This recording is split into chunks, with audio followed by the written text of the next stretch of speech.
So, hello everyone. This is Sean, and Liam, and we are, the Canada Podcast. indeed we are, here back with you for another week of fun and interesting topics. Yes. Very good. So, Liam, we were chatting before about world apocalyptic events. So what do you think about this? A little bit, yeah. Yeah. I think that like one of the number one ones could be another pandemic. Yeah. Is that like a small like pandemic cold virus like that spread worldwide in like 2 seconds? Mm-hmm. Something crazier can happen than just COVID. Yeah. I mean, hantavirus just sort of made international news. Yeah. But apparently, I've heard that hantavirus can't really spread human to human. I heard it's only through like Rodent feces Yeah. or blood or something like that, right? Yeah. But I feel like there's so many people right now that, like, for example, me, I get sick every single month at work.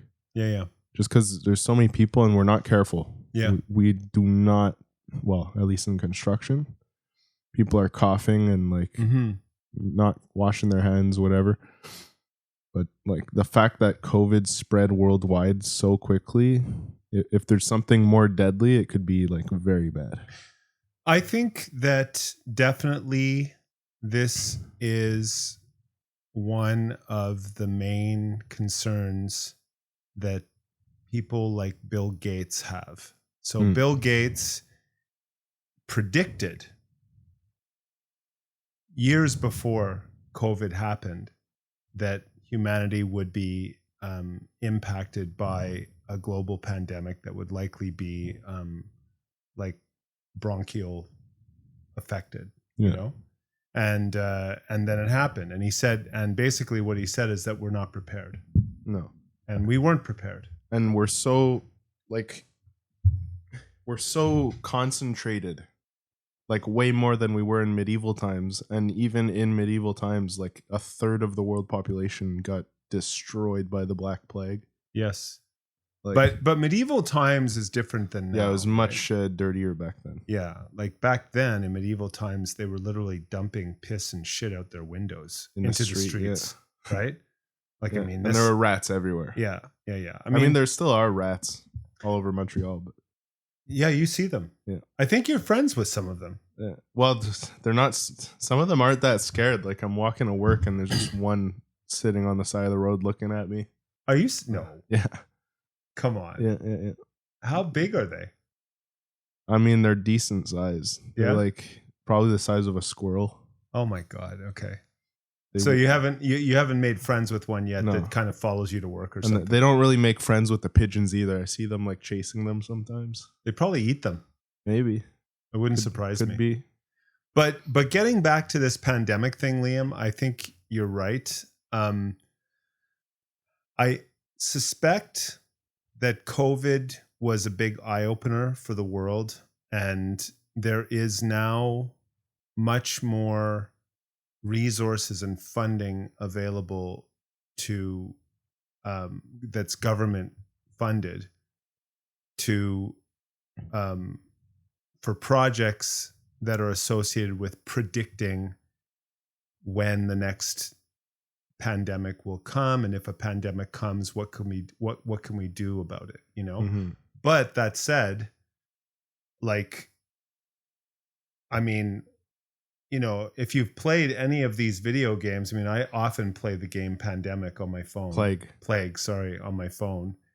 And, you know, all it takes is a stealthy virus to go through the population that basically awakens after people have been by and large infected, and that would pretty much do it. Right? Yeah. Well, I mean, COVID is constantly mutating. It could still mutate into something very bad. Yeah, exactly. But imagine a situation where you have this deadly virus that you can become infected with, where you only become symptomatic a month or two later. Yeah. Right? It could happen. But it's viral the same moment you get it. Like you could cough and spread it. That's what I'm saying. Like you're contagious during that time period, and then you become symptomatic after that. I mean, if there was a virus that had this latent, effect, yeah, and it could happen. Then that would be devastating, I think, because by the time you see the symptoms, it would have already spread like 2 months. Exactly. And you have no time to respond to this, right? Because over the next 6 months, even new people that would be infected would start to become symptomatic, right? Yeah. And then so it's because the world is so connected now. Yeah. Like you can hop on a plane and be on the other side of the world like the next day. Yeah. Yeah. That was never like that before. Now our entire planet is one basket. Like all our eggs are on our planet. Exactly. And nature just wants to survive, right? I mean, this is the natural evolution of all living things. Now, viruses are not really perceived to be living, although there is debate around that. Like some people will debate that a virus is actually alive. They're little robot guys. Well, but people will debate that it's alive when it's infected a cell. Because then it reproduces. Because then it's taking over the cellular machinery and reproducing within the cell, and then it's alive. And then when the cell bursts and releases all these viral particles into the bloodstream, those individual viral particles are, like you said, just little robots. Doesn't it look like them? They look like little drones. They do. Yeah, they look like little drones, and they have a little needle, literally, that drills into the cell wall so that the virus can inject its genetic material directly into the cell. Imagine viruses are all just from one dude, like one micro little guy who's engineering little robots, or sending them out, or one alien or something. Yeah. Because they look like nothing else. Yeah, like on that scale, like they look. I don't know what. How big are they? They're like nano? Yeah. They're nanoparticles. Well, even smaller than nanoparticles. Like on that scale, nothing else looks like that. No. They look like little robots. Yeah. Like, I mean, they're engineered entirely to carry genetic material. Don't they have little spider legs too? Yeah. They're engineered to carry genetic material, attach themselves to cells, and inject their genetic material into cells, so that they can make more of themselves. That's it. That's all a virus does. Do they have a mitochondria or anything like that? Do they they have all their structures are just to inject like what, RNA into stuff? Yeah, RNA or DNA. Yeah, it depends. Some viruses have RNA and some are encoded by DNA. But so they don't. The ones that are worse in terms of mutation are the RNA ones. Because they can mutate faster. Now, do they have any source of energy? Like no. So how do they move? How are they mobile? They just in the bloodstream. They just float around until they touch something. Yeah, but they have very high affinity to certain like receptors on the surface of cells. So they're made to recognize those receptors very strongly. And that's what happened with COVID. So these viruses had this very high affinity to what's called the ACE2 receptor on cells. And those cells happen to be cells that had the ACE2 receptor on their cell surface happen to be very densely populated in the lining of the lungs, right? So there's lining of the lungs. I think there was also the heart. People are having heart issues. They noticed that some neuronal cells had ACE2 receptors, and this is why people were having these weird COVID symptoms. And then even in the gut. Do cancers have a specific receptor that other cells don't have? So this is all being studied, Liam. But yes, the answer is yes. Some cancers do. Some cancers are very high also in sugars at the surface and so on. So they must be trying to engineer their own little robot viruses. Well, not just robot viruses, but antibodies. Antibodies that that very specifically detect. And antibodies are even more simple than viruses. Yeah, antibody is just one protein. So yeah, yeah, viruses are a combination of multiple proteins, and that's why they form that structure. But don't you think a virus would be more effective than an antibody against cancer?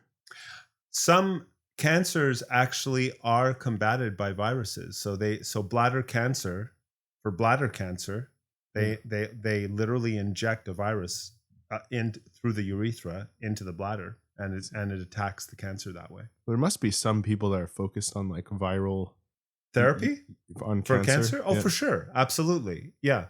The problem with viruses, and why we are also custom built to defend against viruses, is the immune system. When your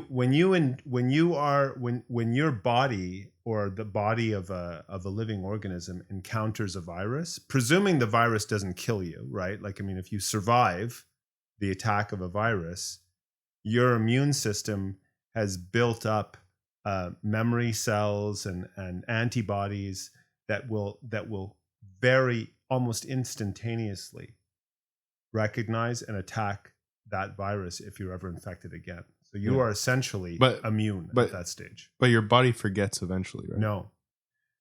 I mean, it can. If it mutates, I guess. If the virus... but that's why RNA viruses are like COVID are dangerous. Are more dangerous. You keep getting sick from the same thing. Correct, because the immunogens that are on the virus, they change, and then your body no longer recognizes. A small micro change can completely change how effective the antibodies are. That's right. Exactly.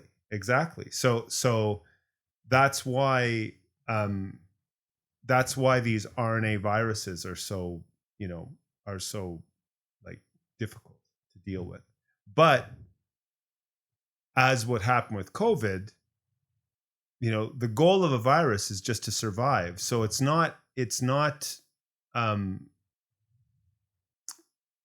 like, it doesn't make sense from an evolutionary perspective for a virus to immediately kill the host, because then what would happen? The virus would just die. It has nothing to live on. Exactly. And that's why viruses like Ebola, like everyone goes, oh, Ebola, it's crazy. That's the worst thing you could ever get. And it's horrible. And it is horrible. I mean, people that get infected by Ebola die. But isn't it like pretty much gone now? What happens is it comes, and probably from someone that ate tainted whatever, like, from the jungle or something, like got bitten by a bat or whatever it was. Right.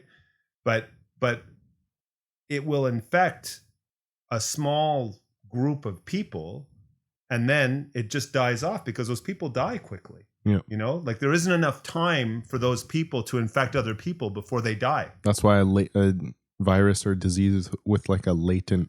Exactly. That's why, like, if Ebola could survive, without affecting, with just slowly the person becomes infected but shows no symptoms over a period of 2 or 3 months, that would be and then it hits, all those symptoms, that would be really bad, because then that could because that gives the virus its opportunity to survive and infect other people. And it would spread quick. It would spread, and masses would die. So this, I think, is the concern, like, how fast can we as a race defend against something like that? And I'm sure there's people that are thinking about this. There's especially after COVID. And I think that's another reason why some people want to start colonizing other worlds like Mars and stuff. Yeah, they want to have like a backup, because right now, if something goes wrong on Earth, that's it.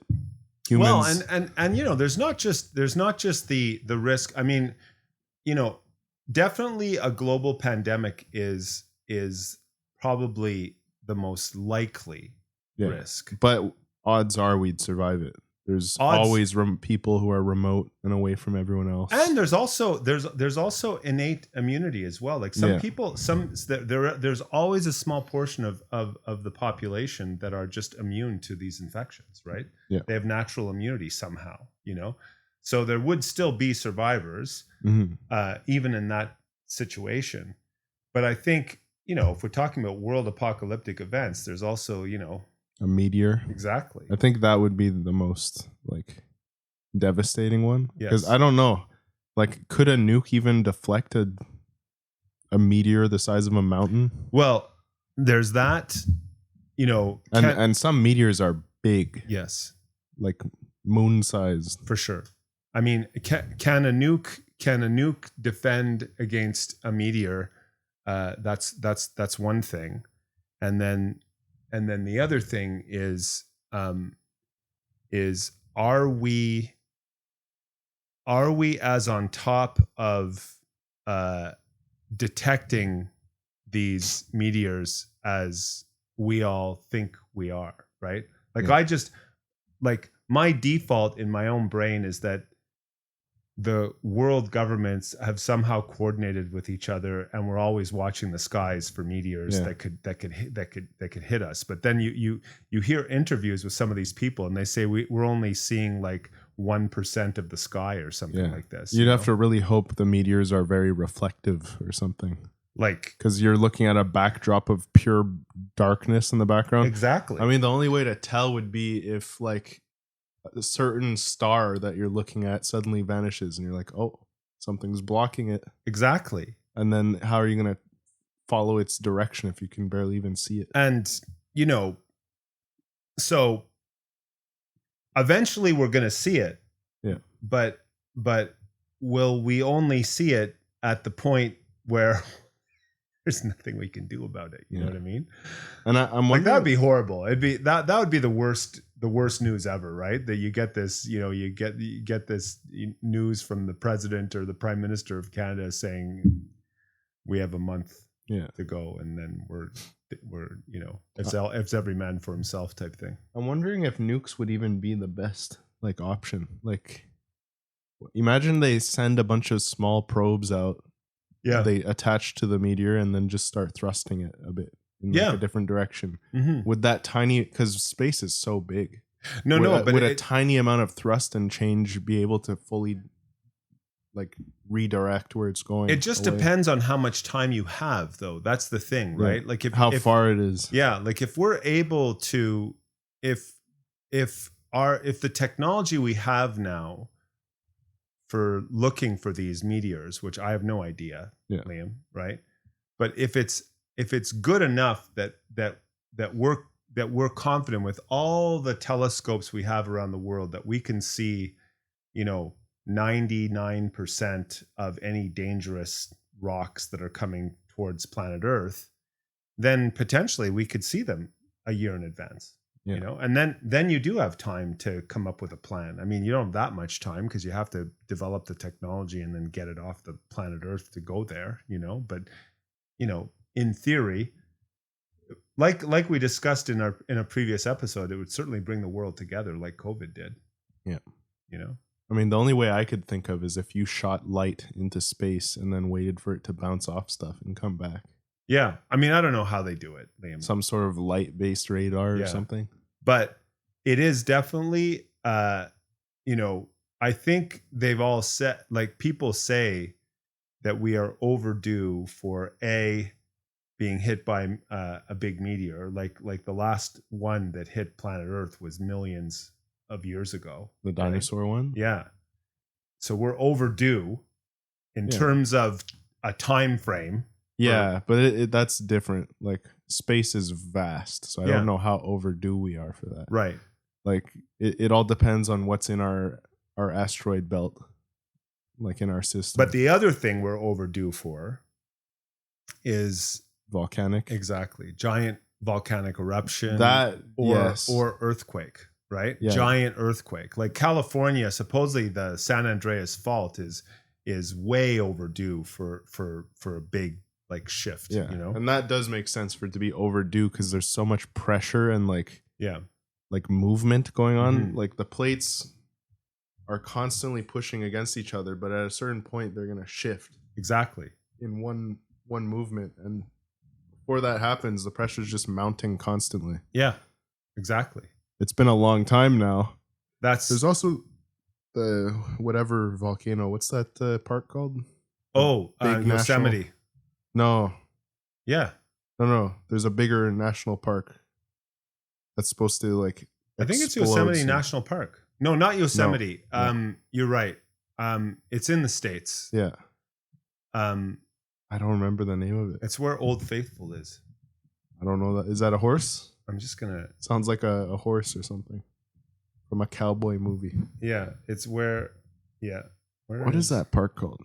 Old But yeah, if that like it's called a mega volcano. Yellowstone. Yellowstone. It's Yellowstone National Park. It's called what? Like a super volcano or Yeah. something? Yeah. If that erupts, and it's close to us, I think. Oh, they've said if that I mean It's if- on the west part. Yeah, they've said that if it erupts violently, like it could, like there's lots of ways these things go, right? Like a If it- small pressure release. and then where it exactly, flows out a then the bit. pressure just releases. It'll still be devastating. It would still be bad, Like 'cause it would burn up a lot of, it would cause forest fires. Like, and potentially ash into the atmosphere. but There if might it's be, if it's gentle, then maybe not that much. right. But if it's a violent explosion, I mean, this the caldera of this volcano is like miles and miles, right? And Something it's like been that. building up Yeah, for a long time there. that would be like that could be end of days as well. And the chemicals that are released during an eruption like that, yeah, like if you breathe that in, you're dead. so I mean, when we were in Iceland, we went to the volcano, Liam. It was erupting last year. but it was like a gentle eruption. Yeah, but was we were there right in the lava. Remember when we went into the lava field? And we were breathing and we were getting lightheaded just Yeah. from being near You it. could smell, and it's such a strange smell. It's nothing like you smell anywhere. Yeah. I've been in lots of industrial places. I've been in cities. I've been in many places all over the Labs. world, labs.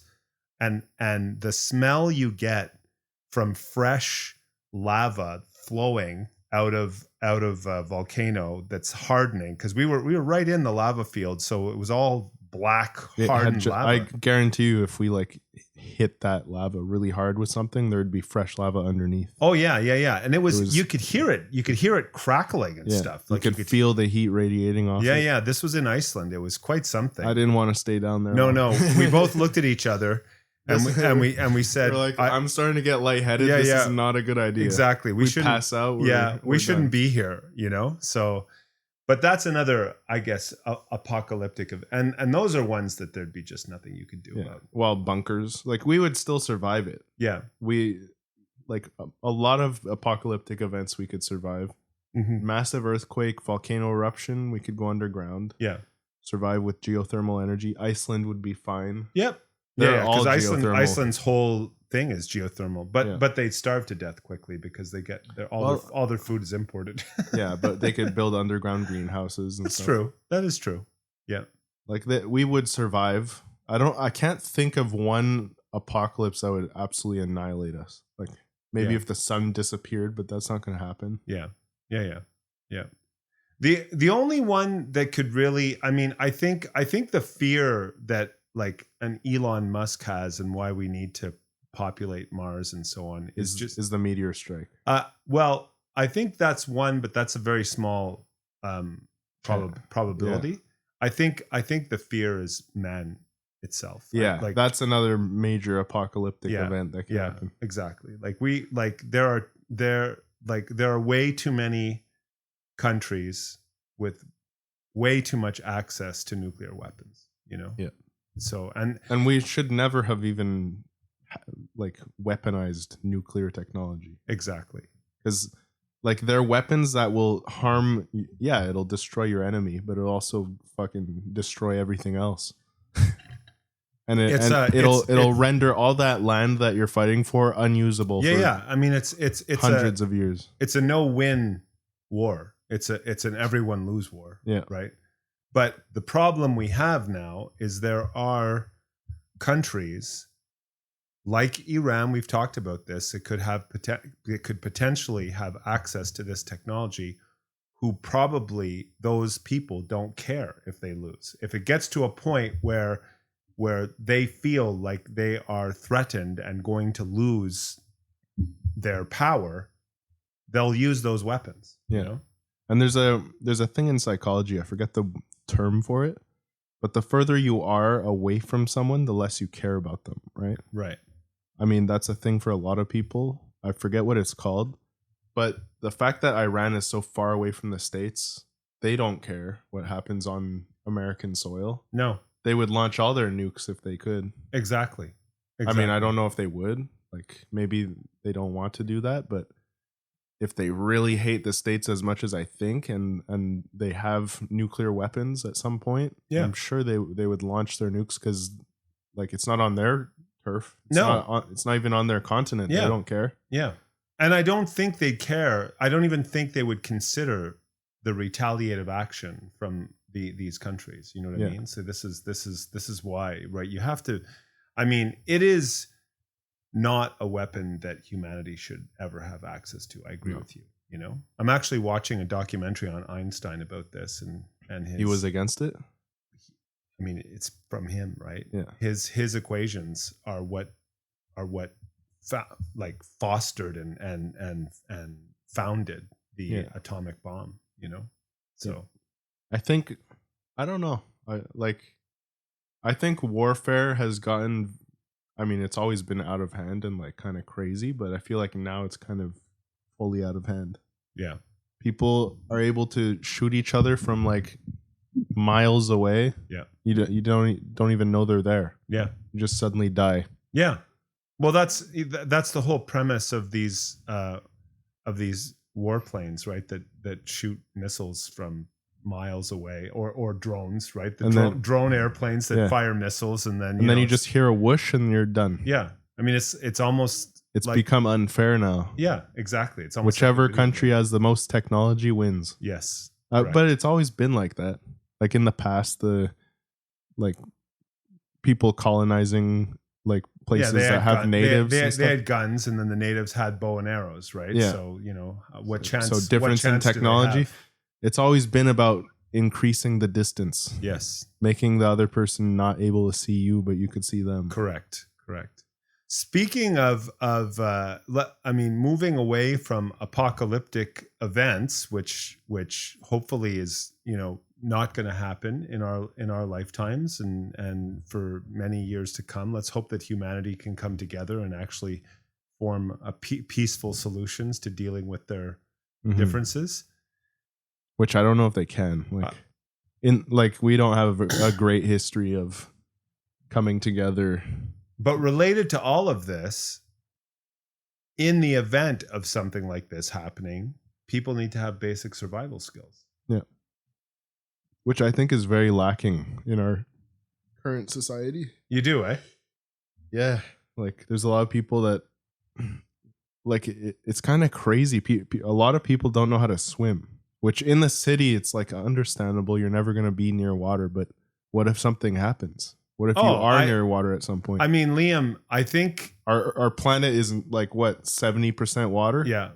I think that unless on the surface, unless you are, I mean, it is possible that you were not like underprivileged, right? Like if you were raised in a situation, you know, there's a lot of refugees and people that are in bad situations where it's completely not their fault. You know what I mean? Yeah. Where they're starving and really the priority is just to find food to eat and this kind of a thing. Yeah.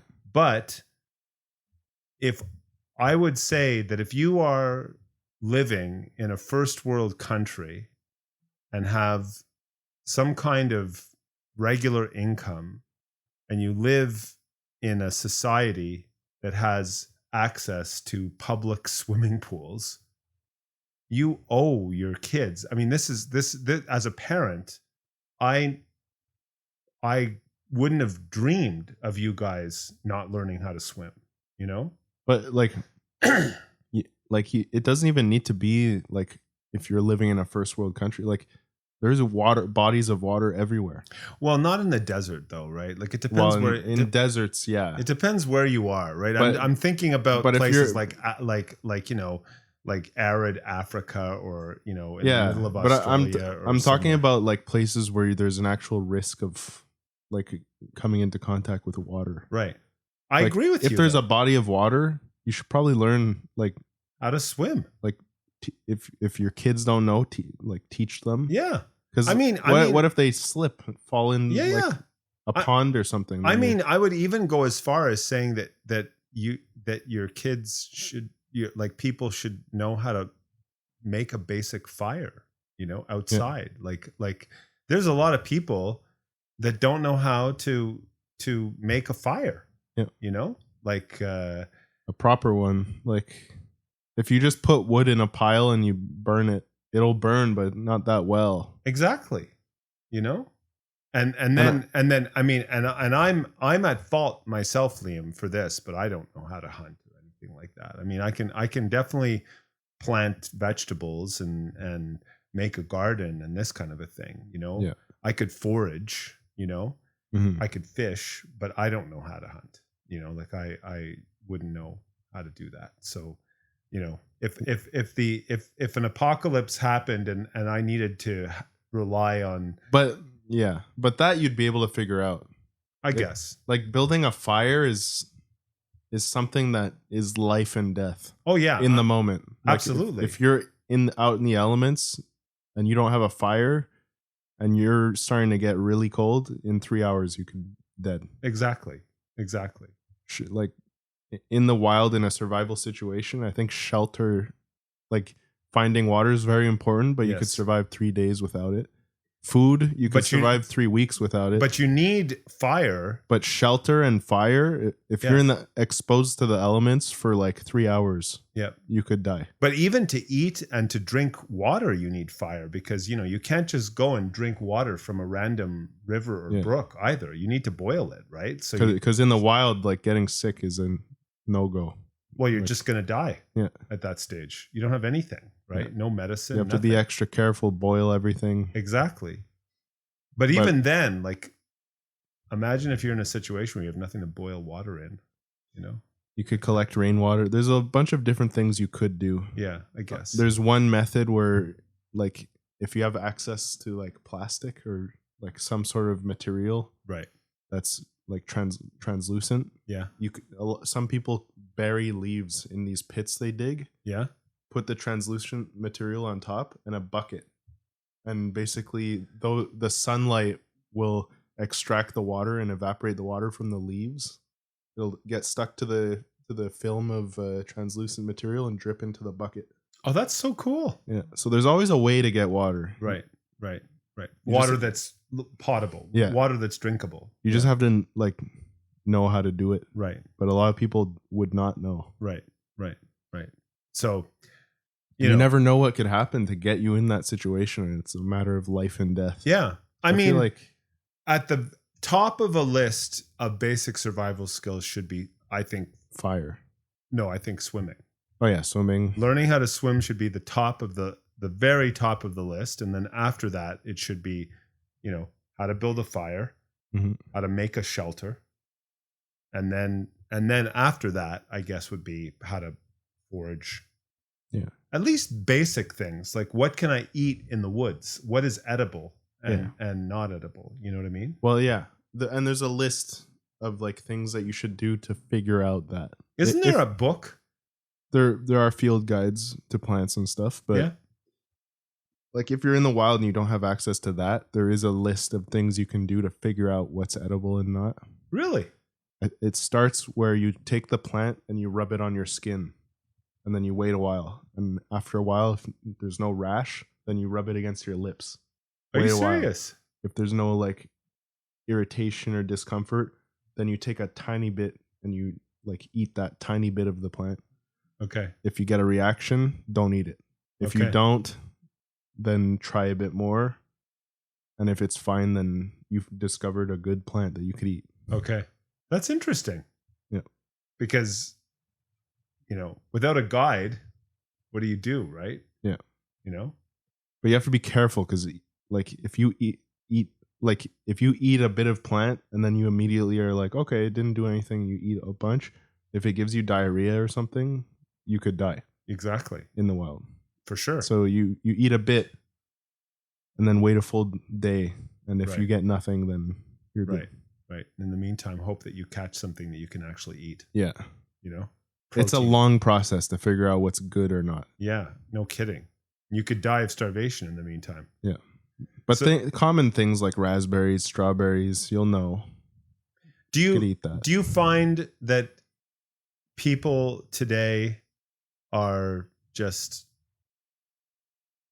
like 100% dependent on creature comforts? Like, you know, do you find that we spend less and less time teaching our kids basic survival? Yeah. Do you think it should be something that should be taught in schools? Like, wouldn't that be a good practical thing to have? Like, I think it would. I think it should be like, it should be an option that you can be taught, like a extra, like music, art, or survival or something. Like, I think that would be an awesome class. Yeah. Right. And a lot of people, I think, would like to do it because they want to know. I would have done it. Yeah. I would definitely have done that. You know? That, and also, like, you know, basic trades. Not advanced, but just basic, like building maintenance. Yeah, like how to repair a faucet, how to fix a light switch, a little hole in drywall. Yeah, like just basic things around the house so you can become handy. Well, they used to have more stuff like that back when you went to high school, right? They had some. They had like mechanic. They had stuff. I took a course called auto welding, which was a combination of basic automotive skills and then welding, you know? So good course to learn basic things, you know, but I think in this day and age, it'd be much better for people to have some basic electrical, basic plumbing, this kind of stuff. Yeah. You know what I mean? We did have home ec too. We learned how to cook. It was awesome. That's awesome. Yeah. Yeah. But probably we loved it. I loved going to that course. It was great. We literally, it was a big kitchen where everyone had a station and we made stuff. Maybe it's still like that in like French schools here, because like English schools are so small, they have no budget, so there's no like variety of courses like that. But I think that we've gone way too far away, like towards, you know, learning IT and like, well, just dumb stuff, like stuff that's not practical, right? You know, that, as opposed to actual, like taxes should be another course. Exactly. How to do your taxes. Yeah. You know, this kind of stuff. That should definitely be something people are learning. Survival skills, I think they're very important. I think swimming everyone should learn in school.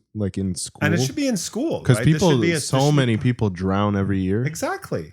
Like if they just learned how to swim, it would be much better. I think even in Montreal, there was a big flood at one point. There was. And people drowned in like that. Yeah, like it should be part of the school curriculum, right? These things should just be part of a school curriculum for you to, you know, for so that way, you know, for sure that person will be safe. And society is protecting everyone, right? Yeah. Like, you know, like yeah, but even also like how to do basic cardio resuscitation, right? Yeah. Like how do you do the Heimlich maneuver on someone? How do you do like basic first aid? Because that is very important. Like absolutely, you never know if you're going to be somewhere where someone needs help. People will die if not. Yeah.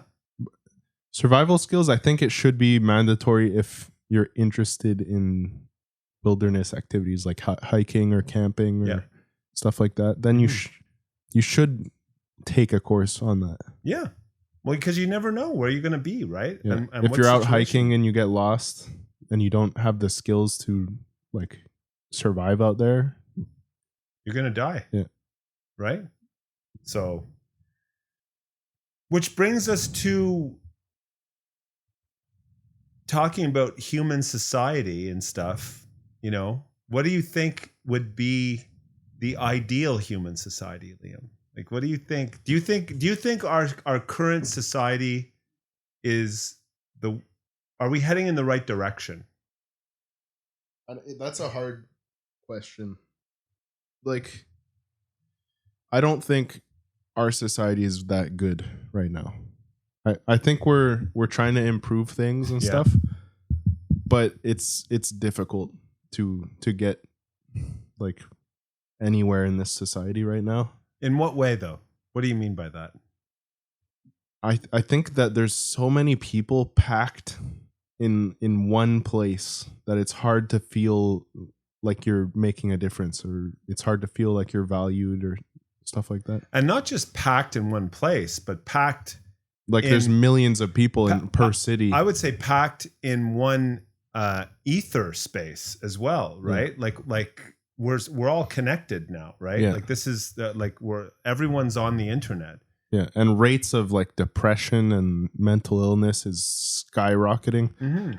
Like, I mean, mental illness didn't exist until like how long ago? Like a few hundred years. So it's hard to say how it was in history. Yeah.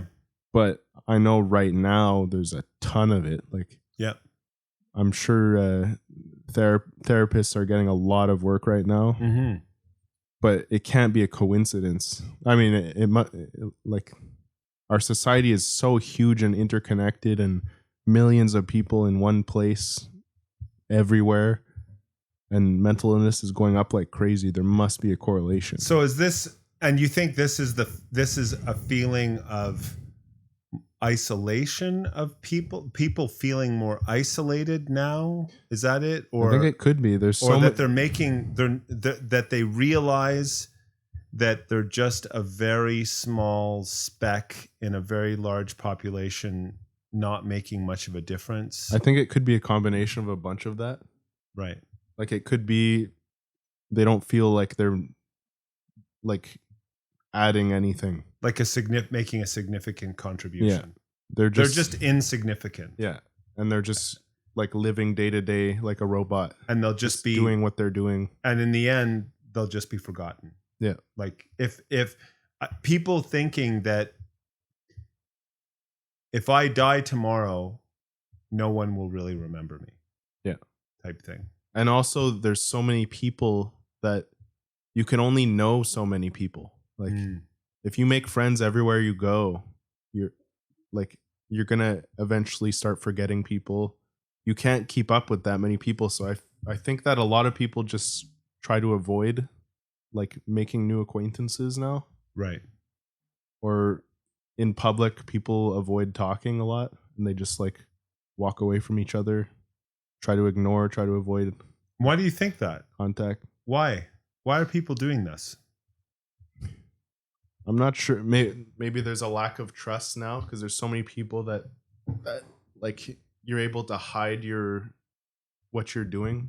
There's a lot of scamming going on, a lot of like malicious stuff to make money because you can hide it in the background because there's so many people now. Like it's hard to tell who's doing what. Right.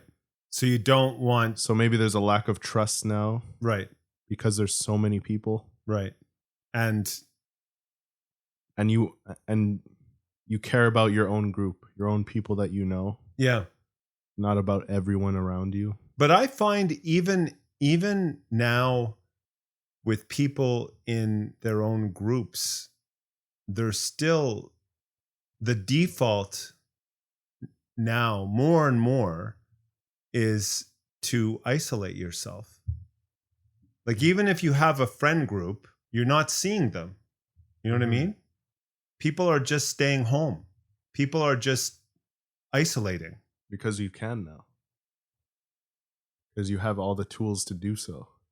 And everything is advertised towards that. So is that healthy? Like I don't think so. No? I think that humanity was built to be social. Yeah. To be talking to people every day. Right. But not on this scale. I think you're not going to be talking to millions of people every day. Right. It's impossible. Right. And I think that being that crammed together with so many people means that like you're more isolated than you would be in a smaller group. So do you think that we'd be better off if we were integrated into smaller groups of people? Like, I think so, but at the same time, it would lead to more like tribal violent between tribes or something like this. I think that we were meant to be in tribes. Right. Like that's how we started. Yeah. And that's how we evolved. Yeah. Like genetically. I don't think we have. And things have changed so fast, Liam, right? Like technology has moved so quickly. I don't think we're evolved for what society is like now. Like evolution couldn't keep up with how fast things have changed. That's the problem, right? We're still the same Homo sapiens that existed back in the at the turn of the century, right? Or you know, even 1,000 years ago. Yeah. You know? And I don't have data on this. I'm not researching this much. Right. I know from one guy, I forget his name. He's like a famous spray paint artist, I think. Okay. He went on I forget why, but he went to Africa and he joined up with this tribe of people that live there. Yeah. And they live in a small, tight-knit community, a small tribe that's constantly moving, like a nomadic tribe. Yeah. And they use bow and arrows and spears, and they hunt, they hunt baboons, I think, and like different animals. They eat baboons? Yeah. Oh, okay. And they have their dogs to help them hunt and stuff. And every day they're traveling like miles. Wow. Across like harsh land. But the guy and what the women stay in the where I think they so. live or something, and they don't live in one spot. Like they keep. Oh, they're nomadic. Yeah. Okay. So they're always moving. Right. They're always like working together. They have their weird tribe hierarchy that they have. Okay. But they're happy. Everyone has a job. Everyone is valued. Everyone needs each other. Right. And like at the end of the day, they're super happy. The guy said he's never met people who seemed happier than those people were. Wow. Like they laugh so much. They make jokes. They're all happy. Like he said he's never been happier than when he was in that tribe of people as like a member of that community. I think that tight-knit groups like that is more what humans are meant for. Right. And we're definitely diverging away from that. Yeah. Like especially in modern societies. I mean, if it's a survival situation, then I suspect people are revert into those tight-knit communities, right? So when you have these refugees and refugee camps and this kind of a thing, right? Yeah. It's all about survival, right? Like, yeah. But in a society like we have here in Canada or US or whatever, where we're not in survival mode, we're in just living mode, people diverge away from that. And I think our brains are so evolved. We're meant to be thinking. We're meant to be solving problems and like being creative and finding solutions and figuring stuff out, working together. I feel like the majority of people, or like not the majority, but a lot of people now are just in cubicles doing mundane tasks that their brains just turn off all day. Yeah. While they're doing like looking at numbers or making calls, doing business, whatever. Do you think in the trades it's better? I think so. In your work, do you find people work together more, like, or not? Like, is it more solitary, or do people collaborate a lot? Yeah, people collaborate. There's a lot of like animosity sometimes. Like you get really annoyed at other trades when they cause issues for you. Right. But from what I've seen, and I've only been on one site, is that people get along, they work together. Yeah. And they help each other, right? Yeah. You know? And you are constantly solving problems and like thinking about stuff. Yeah. But it's different. Like there's still a lot of people involved. Right. You don't know everything that's going on the site. Right. You're just a small piece of the puzzle. Right. So sometimes you don't feel like you're doing enough, or you don't feel like you don't know enough about what's going on to be able to effectively do what you want to do. Yeah. Do you think this is why cults are attractive to people? I think so. I think we're in a world where you're a small insignificant 1 out of 8 billion people. Yep. Doing your thing. You don't feel like you're making your tiny contribution. Yeah. You don't feel like you're doing anything. You're making change. You're needed. So you want to find some place to belong where people need you. Do you feel that way, Liam? Yourself? I mean, how do you feel yourself? Do you feel like life is just about enjoying life? Like, I think life is about experiencing as much as you can. Right. Sometimes, I mean, I really enjoy being solitary. I don't like being with people constantly. Yeah. But I do really enjoy hanging out with people. Yeah. So if you're not people that you know. Yeah. And sometimes it gets a little lonely when like I'm not talking to people for a long time. Right. Then I start to like be like shit. Start to crave being around people. Yeah. I wish I talked to them more. I wish blah, blah, blah. But I think personally like experiencing as much as possible while I'm on Earth, while I'm here is the most important. Yeah. And that it does involve experiencing group events, experiencing stuff with friends. How do you feel about making a contribution, a lasting like how do you feel about that? Like how do you feel about people that could be like, does that depress you, that the idea that your own contribution to the world may be not as big as you expected or wanted, or are you fine with I'm here to just live. I'm fine as long as what I am doing is positive. Right. If I was scamming people, I'd end myself. I'd be like, no. Yeah. This is not good. Right. As long as I'm doing something positive for society as a job, I'm happy. Yeah. That's good. And then the rest of the time you're going to spend enjoying your life. Enjoying, experiencing, going and doing stuff. That's a good attitude. I think in this day and age, that's a healthy attitude to have. Yeah. Right. I hope more people will, feel this way, because like you said, I think there's a lot of depression these days. Yeah. But I think that's why cults exist and why it's so easy to prey on people sometimes. In a cult, because it's these people that are so lonely and so undervalued. Yeah. They don't have anyone that is depending on them, and they want that so badly. Yeah. That as soon as someone walks up and like offers them an option. Yeah. Right. Then they become a part of a group, a small group where they know everyone knows them. Yeah. They're all contributing together, right? Yeah. The cult has to. And you feel like you're a part of something. Yeah. That you can actually see and feel the change going on. Yeah.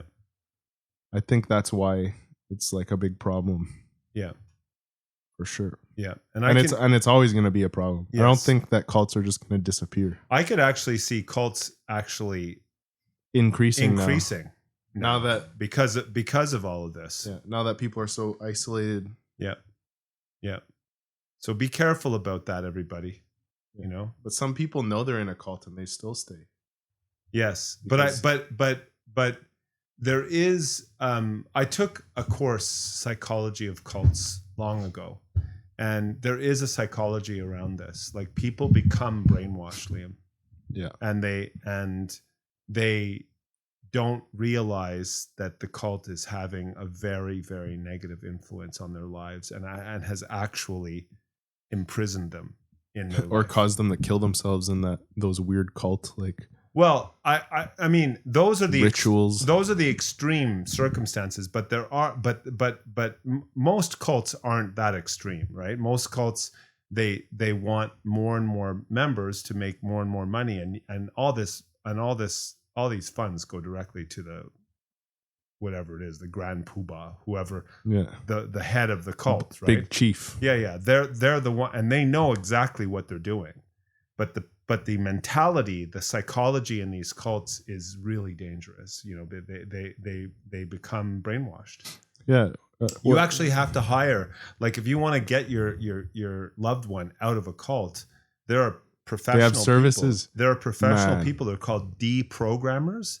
They'll literally kidnap the person from the cult, bring them to an isolated place, and they keep them in isolation, and they literally deprogram them over a period of days. It takes days for the person, and that's kind of crazy because days is not long. And the event, when they come out of it, it's called snapping. They literally snap out of the mentality. I guess it's like similar to Stockholm syndrome a bit. I don't know. You get used to the captors and you start liking them. Yeah, and you become brainwashed. You know, it's. I mean, at a very large scale, Hitler was a cult leader, right? He brainwashed almost an entire society. Yeah. You know, so. But this is how they work, and it's very effective. Like they know what they're doing. These cult leaders, they know exactly what they're doing. I wonder how much a reprogrammer like that makes. I don't know.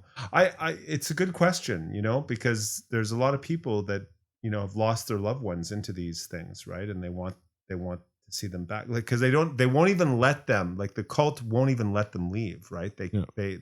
So you lose all connection with the people you once knew. You know what I mean? Yeah. It's really bad. You know what I find very cool is private investigators. It would be a very gratifying job if you were working for the right people. Correct. If you're working for like corrupt, like crazy people, or you know, if you're working for some disgruntled man or woman who's trying to dig up dirt on their significant other, which is probably what most of it is. Exactly. You know, this is what I think. But if you're working for like a group that's against like human trafficking or something, and you're actually like that'd be awesome. It would be really depressing though, because you wouldn't be able to just like stop it right away. But it would also be really dangerous to me. And the people you would be confronted with are these are the most dangerous people in the world, right? Yeah. But you wouldn't be directly confronting them. You'd be in the sidelines in your car staking stuff out. Yeah. There would still be risk. Yes. And you would see a lot of stuff that you can't unsee. Exactly. Like you wouldn't be able to stop the human trafficking that you see. No. Because it's too risky. Yes. And it wouldn't end the problem. Exactly. If you stop them, then you're found out. That's it. So, and these groups, these underground groups that are doing this have zero morality and zero compunction to kill or maim or injure people that get in their way, right? I wonder how someone becomes like that. Like a psycho guy who's into human trafficking? Well, all you care about is the money. You don't care about the people. I mean, but it's the same people, Liam. You know, these people are the same people who have a mentality for stealing from people on the internet, right? Like scamming. These scammers on the internet. But it's a little different. Like those scammers do ruin lives, but not nearly in the same way. No, I agree, but it's the same mentality. It's just money. They don't think about the morality of what they're doing. They just think about the paycheck that they're getting. But it's more long distance. Like you don't see the effects of what you're doing. These human traffickers see it. Oh yeah, for sure. And it doesn't affect them at all. It's crazy. I bet that some of these human traffickers probably rationalize it by saying, well, I'm giving this person a better life than they would have had they not been trafficked. Could be. Or they're just because a lot of these people that are trafficked for human trafficking come from poverty, right? Yeah. They come from abject poverty. Yeah, but think about where they're going. Oh no, I know. It'll probably be not that listen, good.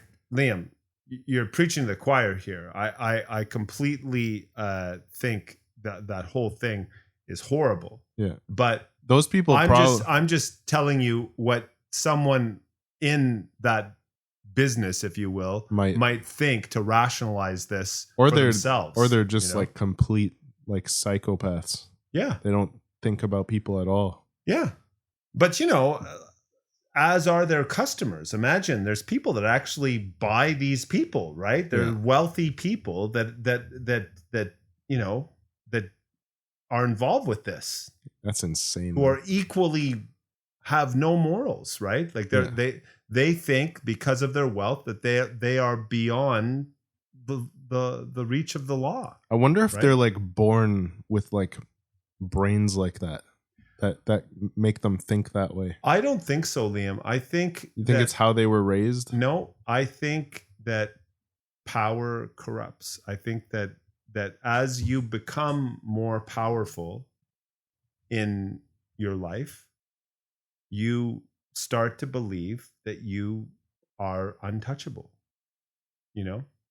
And you want someone, once you get power, you want more power. Yeah. So someone like someone who's the president of a country or a company, the CEO of a company or a rock star, famous person, right?